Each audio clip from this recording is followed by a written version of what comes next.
Next 1 মিনিটে আমি তোমাকে তোমার ছোটবেলায় ফিরিয়ে নিয়ে যাব। এই ভিডিওটাকে প্রচুর শেয়ার করো আর কমেন্ট বক্সে জয় জগন্নাথ লিখে দিও, কারণ রথ যাত্রা এসে গেছে ভাই। রথ মানে ছোটবেলার এক রাশ স্মৃতি, যা এখন আমাদের কাছে সব নস্টালজিয়া মেমোরি হয়ে গেছে।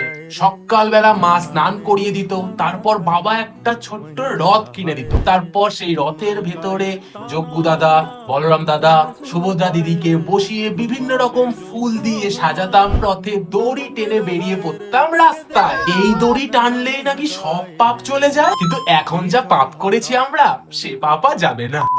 তবে ছোটবেলায় এই রথের দড়ি টানা নিয়ে কিন্তু 2-1 টাকা ইনকামও হতো। ভেতরে নকুলদানা বাতাসা নিয়ে রাস্তায় বেরোতাম, রাস্তার লোকজন রথের দড়ি টানতো আর 1-2 টাকা খুশি হয়ে দিত। দেন সন্ধ্যেবেলা মেলায় গিয়ে বন্ধুরা মিলে ঘুগনি, ফুচকা আর স্পেশাল রথের দিন সন্ধে হলেই সেই পাপড় ভাজা।